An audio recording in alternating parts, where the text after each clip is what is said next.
Hola niños, un saludo muy especial para todos. Hoy vamos a iniciar nuestra clase encomendándonos en manos del Señor. Decimos todos en el nombre del Padre, del Hijo, del Espíritu Santo. Amén. Vamos a encomendar en manos del Señor nuestra vida, nuestros sueños, nuestra familia. Pero hoy de manera especial vamos a orar por nuestros padres.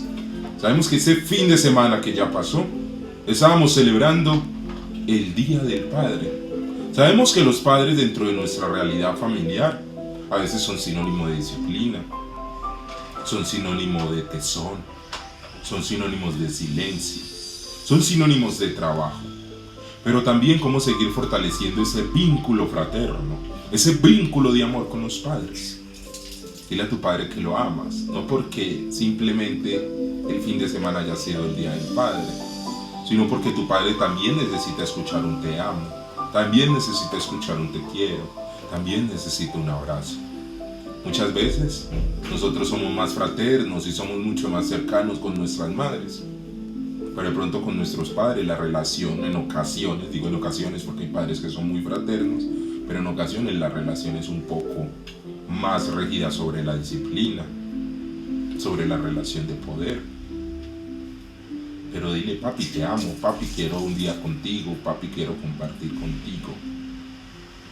Porque realmente muchos de sus padres han sido educados en una disciplina donde hay una frase muy particular que dice: los hombres no lloran, queriendo decir que los hombres deben de ser más fuertes a los sentimientos, pero eso es falso, que todos somos humanos, todos somos seres con sentimiento.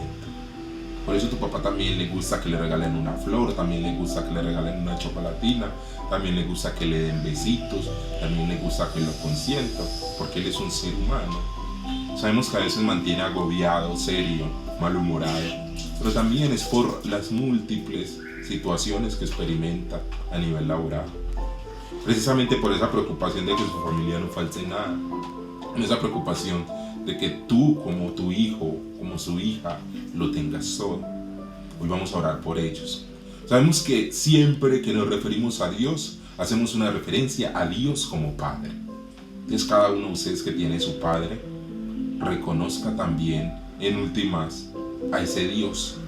Sabemos que el Dios que se presenta y que se reconoce como Padre es un Dios amoroso, es un Dios cercano, es un Dios fraterno.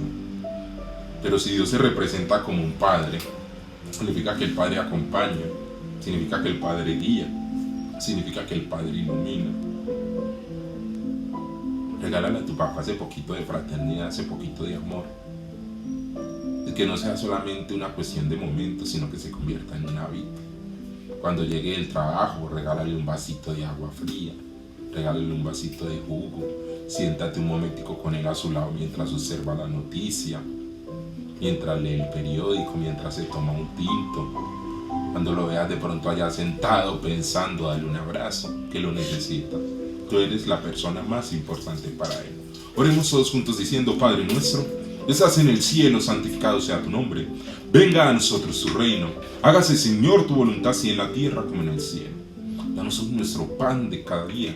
Perdona nuestras ofensas, como también nosotros perdonamos a los que nos ofenden. No nos dejes caer en tentación y líbranos del mal. Amén. Después de haber vivido este momento de oración, entonces les explico rápidamente más o menos cómo va a ser el trabajo del día de hoy. Hoy voy a hacer una síntesis de todo el proceso que hemos venido desarrollando a nivel conceptual en el área de educación religiosa escolar. La idea es que hoy podamos realizar nuestro examen. Por ende, entonces voy a hacer una síntesis, el cual nos va a servir como elemento fundamental a la hora de realizar el examen. Entonces voy a empezar a explicar nuevamente las cosas importantes. Por eso necesito que le presten demasiada, escuchen muy bien, demasiada atención, porque son las herramientas que vamos a utilizar para realizar nuestro examen. Posterior a eso, explicaré cómo va a ser el examen, en qué plataforma lo voy a subir, cuáles son las indicaciones que debemos de tener en cuenta. ¿Listo? Entonces los invito para que todos se dispongan y vamos a escuchar la síntesis de nuestro trabajo, la cual va a ser la herramienta para la realización de nuestro examen. Listo niños, entonces continuamos con nuestro proceso. todo lo que voy a explicar aquí ya yo lo he trabajado en todas las clases. Lo que pasa es que voy a hacer una síntesis. Voy a retomarlo rápidamente porque son herramientas que ustedes van a necesitar para realizar la evaluación, que yo al final de la clase les daré las indicaciones de cómo la evaluación. Por eso presten mucha atención, porque esta síntesis que yo voy a realizar en este momento va a ser de mucha importancia a la hora de realizar su examen. Entonces decimos que el testimonio de un pueblo que hace conocer a Dios. Se dice que Israel era una nación escogida por Dios para revelarse al mundo debido a la fe y a la obediencia de Abraham. Dios les prometió bendecirlos y también prometió bendecir a los que bendijeran a él y maldecir a los que lo maldijeran. Entonces vemos la importancia de Abraham en cada uno de estos elementos, cómo Dios bendice al que lo bendice y maldice al que lo maldice. Precisamente Dios utiliza y escoge la nación de Israel ¿para qué? Para generar una revelación al mundo. Partimos de otro elemento y decimos que Israel ha sido testigo al mundo de quién es Dios del universo. La palabra de Dios fue revelada a ellos. Entonces ver cómo Dios le revela su palabra al pueblo de Dios.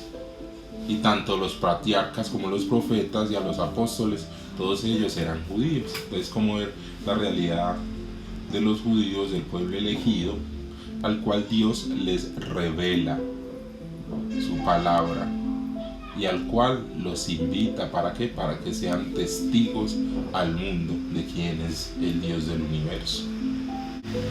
El pueblo de Israel se caracterizó por descubrir la voluntad de Yahvé en los acontecimientos cotidianos.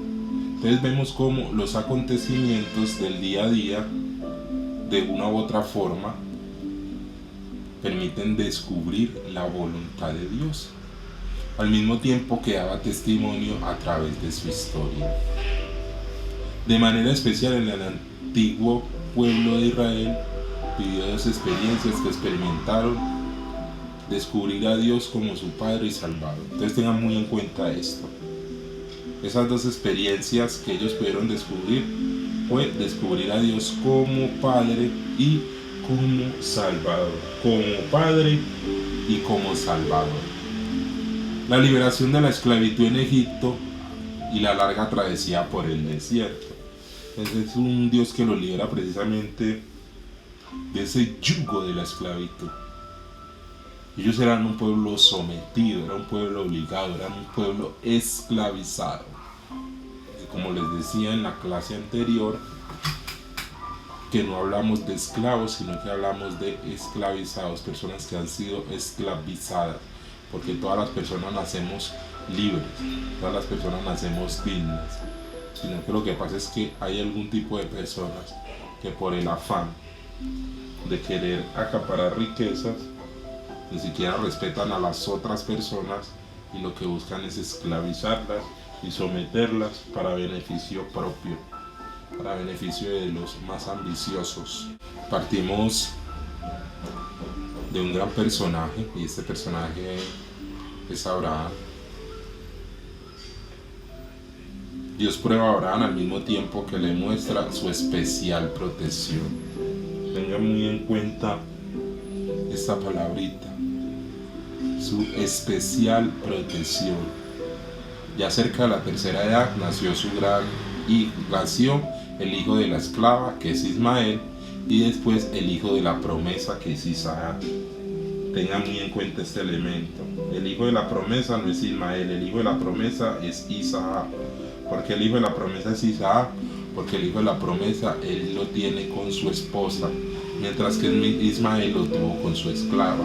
Entonces el hijo de la promesa es Isaac. Cada vez que Dios había buscado allí, estaba Abraham abierto a escuchar, dispuesto siempre a obedecer y a caminar en la presencia de su Dios con absoluta integridad. Abraham tiene un gran elemento, y es que siempre estaba dispuesto a escuchar a Dios. Siempre estaba dispuesto a hacer su voluntad. Siempre estaba dispuesto a responderle de mejor forma a nuestro Padre Dios. Hay algo muy chévere en la fe de Abraham, y es que es una fe hecha de obediencia a Dios y de confianza absoluta en su promesa. En medio de tantas pruebas, de tantas situaciones por las que tuvo que pasar Abraham, ¿para qué? Para ser testigo, para ser testimonio del amor de Dios. Sabemos que su obediencia y su confianza están resumidas en una gran respuesta: aquí estoy. Su obediencia y su confianza están resumidas en una gran respuesta, y esa respuesta es: aquí estoy. Vea cómo se resume toda la respuesta de Abraham en un aquí estoy. La fe de Abraham consiste en que en la fe no importa tanto las palabras como las acciones. Entonces no es tanto la palabrería y el hablar y el hablar y el hablar, sino el ser testimonio con los hechos. Y el testimonio dice más que 1000 palabras. Pasamos a otro gran personaje. Este gran personaje se llama Moisés, y vemos cómo se evidencia en esta vocación de Moisés el testimonio. Dice que la fe de Moisés se tradujo en un amor apasionado, entregado y sacrificado por su pueblo. Nunca, pero nunca, nunca el desaliento hizo parte de Moisés.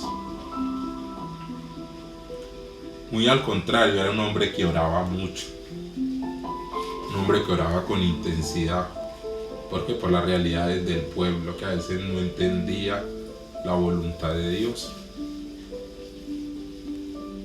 Él tenía una inquebrantable conciencia de que Dios estaba en medio de él, sufriendo con él, generando conciencia y sembrando el anhelo de libertad. Entonces hay que ver todos estos elementos que se evidencian en la vida de Moisés. Moisés es un gran hombre que siempre está entregado ahí, que siempre está como puente, que siempre está ayudando a su pueblo para que se acerque a Dios. Entonces partimos de la fe de Moisés. Decimos que Moisés hizo ver al pueblo que Dios es el gran compañero, que está siempre con su pueblo, con la comunidad, tanto de noche como de día, en todos los tiempos, en todo camino. A veces había caminos en los que se perdían, a veces había caminos que eran demasiado largos, pero Dios siempre estuvo con ellos. Moisés no se quebró por dentro. Su fe en Dios lo mantuvo entero en su interior y en sus argumentos. Hablamos del testimonio de David. Decimos que David en la Biblia no nos oculta las grandes debilidades que presenta este personaje. Es un hombre muy valiente, generoso, pero también es un hombre que llega a ordenar un crimen, tomando a la mujer de uno de sus oficiales y lo manda a ir a la guerra para que muera. Una vez reconoció su pecado por medio de Natán. David nos muestra su asombrosa humildad en el Salmo 51. Entonces vemos en el Salmo 51 cómo se evidencia ese arrepentimiento de David, esa transformación, ese proceso de ser testigo y de ser testimonio del amor de Dios. Bueno, entonces hablamos del testimonio de Elías. Decimos que Elías es una persona que vive diferentes pruebas, donde demuestra su fe. Consiste en que solo Dios es la representación del amor, del dominio, de la entrega incondicional. Es tanto que Elías lleva a Dios en lo más profundo de su vida. Al hecho al Señor parte de él, incondicional, indispensable, fundamental. También decimos que Elías se pone en las manos del Señor y confía en él, aun cuando parece que en él ya no hay esperanzas humanas. Él siempre está ahí esperando, siempre está listo para que viva el Señor Dios de Israel antes que él como siervo. nos preguntamos el cómo es un testigo. Se dice que en los evangelios queda muy claro que Jesús reunió en su entorno a un grupo de discípulos. En principio es algo similar a lo que hacían los maestros de Israel, que también tenían sus escuelas y sus propios discípulos. Sin embargo, la relación de Jesús con sus discípulos tiene un rasgo particular. La experiencia de discipulado de Jesús con sus discípulos lo lleva a una relación más íntima, una relación más de hermandad, más de familia. En este caso, no son los alumnos o los discípulos los que buscan al maestro, sino que es Jesús quien toma la iniciativa, quien va y los llama. Jesús empieza a romper muchos paradigmas. Jesús tenía una autoridad, un dominio, que realmente a todo el que él llamaba se sentía atraído precisamente a vivir esa experiencia de Dios. Hay también diferentes tipos de discípulos, según la versión de los evangelios. Un grupo de 2 especialmente ligado a él. Un grupo que era itinerante, o sea, que andaban de camino de un lado para el otro, compuesto de hombres y mujeres que van con él, que lo acompañan. Otro grupo de discípulos a los que suele denominar sedentarios, o sea, que mantenían en un solo lugar. Son los que han abandonado sus casas, son los que no han abandonado, sus casas, sino que acogen al grupo de los itinerantes con Jesús a la cabeza cuando pasan por cualquier lugar. O sea, ellos no se fueron a caminar con Jesús de manera itinerante, sino que estuvieron de forma sedentaria en un lugar, pero en ese lugar daban testimonio del amor de Dios. En ese lugar estaban dispuestos a anunciar el evangelio. Y precisamente cuando Jesús pasaba por alguno de esos lugares, se quedaba en la casa de ellos. Y ellos acogían tanto a Jesús como a los otros discípulos. Y finalmente vemos con frecuencia que la gente acude a él por lo que él dice y también por lo que hace. Descubren que hay algo significativo. Es por tanto que este grupo lo llamaríamos discípulos y no simpatizantes. Este tipo de personas lo admiraban, lo reconocían y simpatizaban con todo lo que él decía, con todo lo que él proclamaba. El discípulo aprende la enseñanza del maestro. Jesús en este caso es el maestro, pero se vincula de una forma especial con su persona. Estos discípulos siguen a Jesús, de alguna manera adoptan su estilo de vida. Pero como él mismo dice, si al maestro lo han llamado Belcebú, a sus discípulos les va a pasar lo mismo. Sabemos que Belcebú hacía referencia al príncipe de los demonios. Sabemos que los evangelios nos hablan de Jesús. Por ejemplo, en el evangelio de Marcos tenemos que a Jesús dice: se ha cumplido el plazo, está cerca el reino de Dios. Convertidos y cabeced la buena noticia y creed la buena noticia. Esto quiere decir que Jesús en primer lugar anuncia el reino de Dios. Inmediatamente empieza a congregar las comunidades de discípulos para que sean estos quienes acepten ese reino de Dios.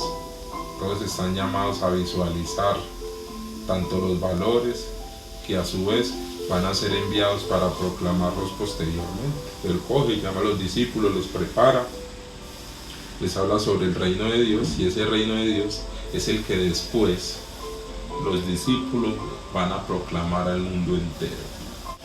Partimos de algo, y es que también en el evangelio de Marcos, el cual es el más antiguo de todos, vemos que los discípulos están continuamente con Jesús, pero hay algo muy preocupante y es que no lo entienden nada. Algo muy particular, están con Jesús pero no le entienden nada. Si seguimos leyendo, observamos además que no hay ningún proceso de mejora activa, pues les siguen sin entender. Incluso al final, cuando van a detener a Jesús, dice, todo lo abandonaron y huyeron. Entonces imagínense pues cómo fue ese proceso también tan complejo, porque ser testigo y ser testimonio, la verdad no es fácil, tiene unas implicaciones bastante complejas. Después pasamos al Evangelio de Mateo. Mateo nos dice lo siguiente: al final del Evangelio, Jesús dice solamente a sus discípulos: id y haced discípulos de todas las gentes. Entonces tengan en cuenta mucho al final de este Evangelio lo que dice Jesús: id y haced discípulos de todas las gentes. Eso implica un universalismo, y si tenemos en cuenta que la comunidad de Mateo es judeocristiana procedente del judaísmo, veremos que anunciar este universalismo en una comunidad de estas características es algo muy original e incluso sumamente importante. Entonces vemos cómo Jesús empieza a hablar del universalismo, que hoy en nuestra actualidad se llama globalización. Pero aquí veíamos una globalización del Evangelio, precisamente para que ese Evangelio pudiese llegar a todas las personas. El misionero tiene una gran tarea y es dar testimonio de lo que anuncia precisamente con su propia vida. Ni siquiera son las palabras, es la vida misma la que debe hablar por ellos. Juan Pablo II dice en una de sus encíclicas, entonces, ¿qué dice Juan Pablo II en una de sus encíclicas? El testimonio de vida cristiana es la primera e insustituible forma de misión. Tenga muy en cuenta esto, lo que dice Juan Pablo II con relación al testimonio. Y él dice: el testimonio de vida cristiana es la primera e insustituible forma de misión.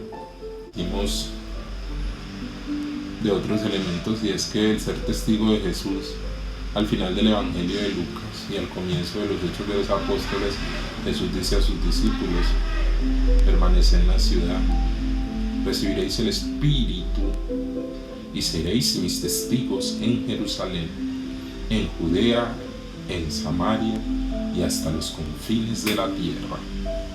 Esa experiencia de discipulado tiene que ir acompañada también de poder recibir el Espíritu de Dios. Realmente, para ser testigo de Dios necesitamos de su Espíritu, que sencillamente solo no podemos. Necesitamos de su gracia, necesitamos de su misericordia. Se dice que el testimonio debe tener un carácter público.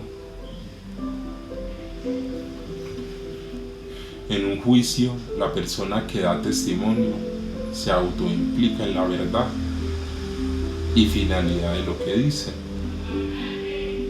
El testimonio es el único medio de expresión de los contenidos últimos de la existencia humana. Es decir, hay valores como la esperanza, la fe y el amor que no se demuestran teóricamente, no se entienden con publicidad convencional, con campañas de propagandas, sino que se contagian, se transmiten por el contacto personal, porque allí se capta su valor humanizante. Entonces, cuando hablamos de ser testimonio, el que da testimonio de ser una persona que humaniza, de ser una persona que habla con la vida misma. No es una persona que hace publicidad, que hace marketing, no. Que sea la vida misma la que hable, que sea la misma vida la que propague pues como esa gran enseñanza. Sabemos que Jesús da testimonio de Dios a través de su libertad, una libertad que no se puede sobornar. Tiene una particular forma de ver la realidad, de percibir la realidad. Es un hombre valiente que denuncia la hipocresía y las injusticias.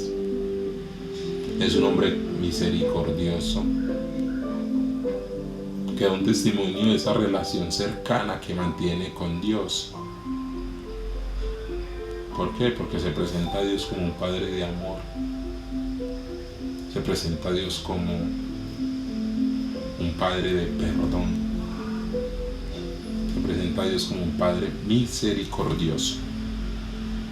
San Juan nos dice: a Dios nadie lo ha visto nunca. El unigénito que está en el seno del Padre es el único que da testimonio de lo que sabe, de lo que ha visto. El cristiano da testimonio de Jesucristo, y la forma máxima de ese testimonio, del amor a las personas o de la adhesión a la causa, es dar la vida por ella. Por eso, el martirio es la forma máxima de testimonio. Mártir es una palabra griega que quiere decir testigo.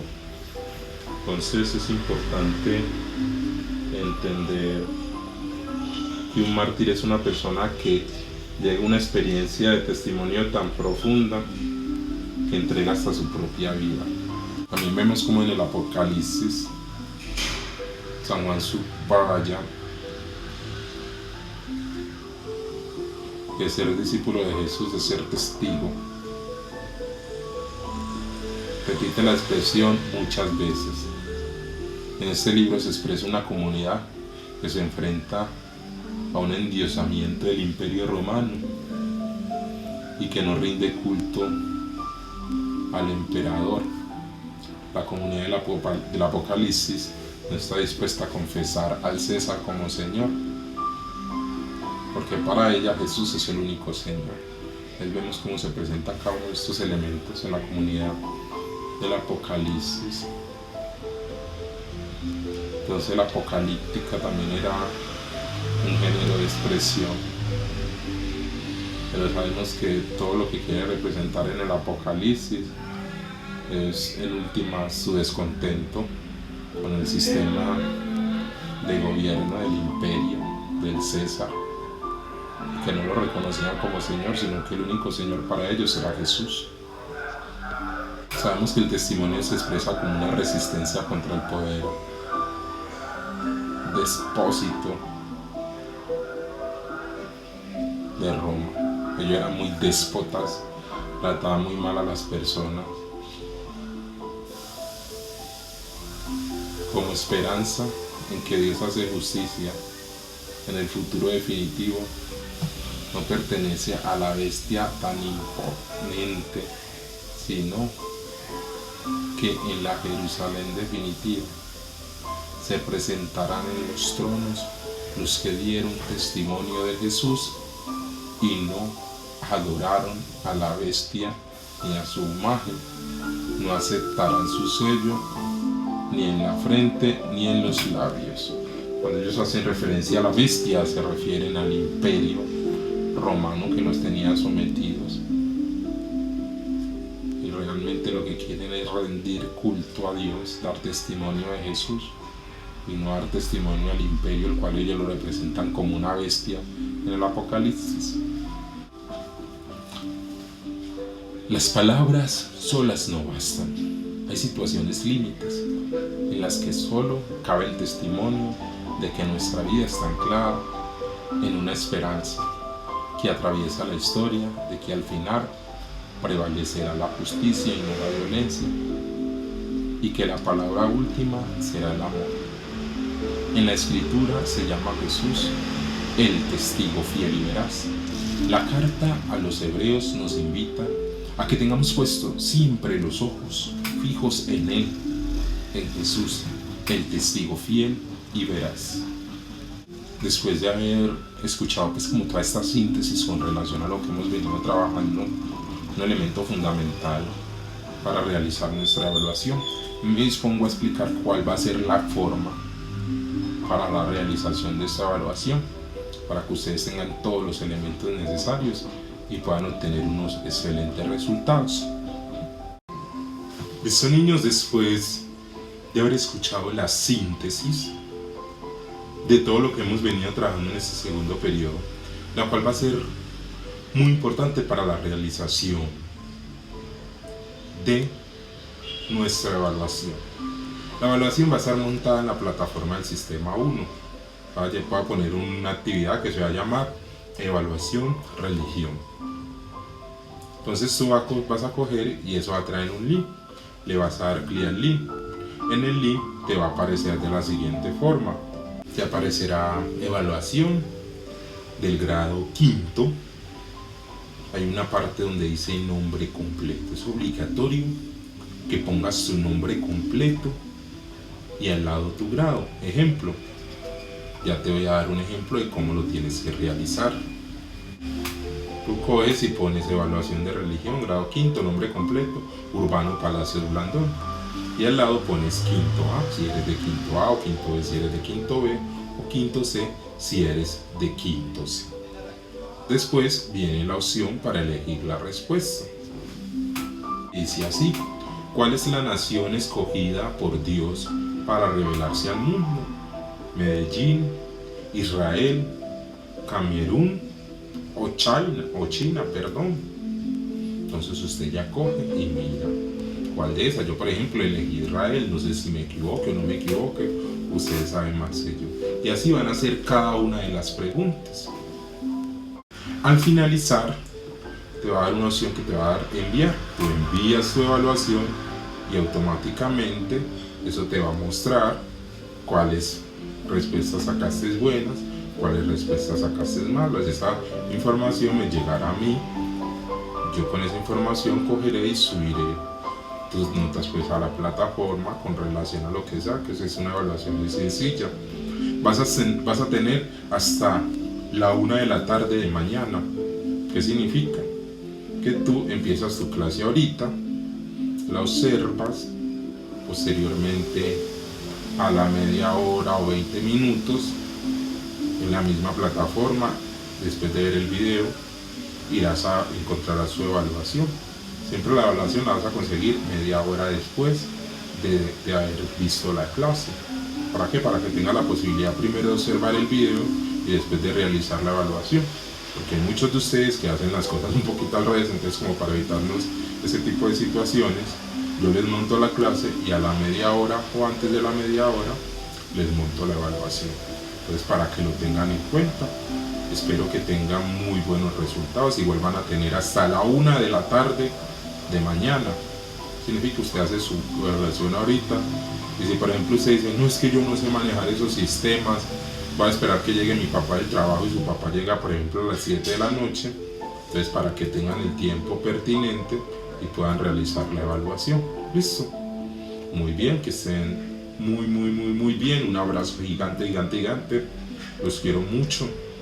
Si por ejemplo no ha estudiado, aprovechese y estudie. Igual va a tener hasta la 1 de la tarde de mañana para que se prepare bien y no vaya a poner a estar pues como tomando toda la ligera. Tenga muy en cuenta esta síntesis. ¿Por qué hice esta síntesis? Porque sé que muchos de ustedes de pronto les queda muy complicado volver a revisar todo, volver a ver los videos nuevamente. Entonces hice toda una síntesis del marco conceptual. Es importante que revisen también los elementos trabajados en el libro y les deseo lo mejor. Yo sé que les va a ir muy bien. Un abrazo, los quiero mucho.